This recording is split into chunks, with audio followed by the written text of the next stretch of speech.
આગળ વાત કરીએ સુરેન્દ્રનગરમાં સંદેશ ન્યૂઝના અહેવાલની અસર જોવા મળી છે।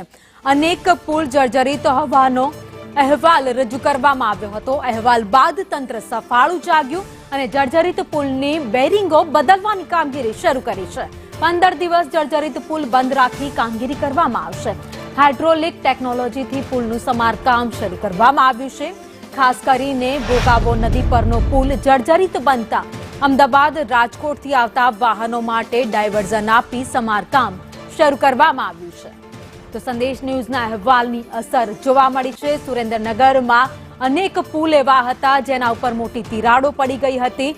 તો સંદેશ ન્યૂઝે અહેવાલ પ્રસારિત કર્યો હતો અને ત્યારબાદ તંત્ર જાગ્યું છે। કામગીરી શરૂ કરી દેવામાં આવી છે।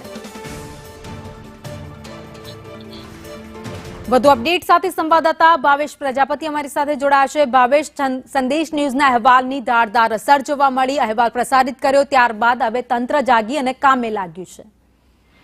ચોક્કસ વાત કરવામાં આવે તો સુરેન્દ્રનગર શહેરના અનેક એવા પુલો છે જે જર્જરિત છે। અનેક વખત એને રિપેરિંગ કરવામાં આવે છે, છતાં પણ એમાં કંઈક ને કંઈક ગાબડા પડવાના તેમજ જર્જરિત થવાના કે તિરાડો પડવાના બનાવ છે બની રહ્યા હતા। એને લઈને સંદેશ ન્યૂઝે આખો અહેવાલ છે રજૂ કર્યો તો શહેરના તમામ પુલો છે એમાં એનો અહેવાલ રજૂ કરવામાં આવ્યો તો અંતે તંત્ર છે એ જાગ્યું છે અને એક પુલને હાલ રિપેરિંગની કામગીરી છે એ શરૂ કરવામાં આવી છે।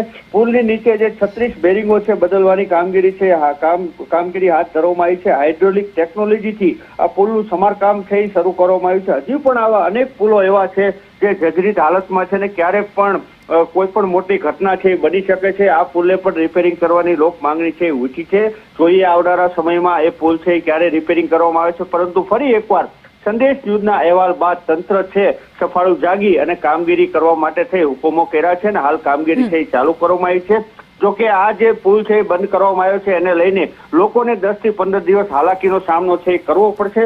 પરંતુ આ પુલના સમારકામ જો યોગ્ય રીતે કરવામાં આવે તો આવનારા સમયમાં કોઈ મોટી જાનહાનિ કે કોઈ દુર્ઘટના છે ન સર્જાય એ માટે થઈ મજબૂત કામગીરી કરે એવી પણ લોક માંગણી ઊંચી છે। જી, આભાર માહિતી માટે।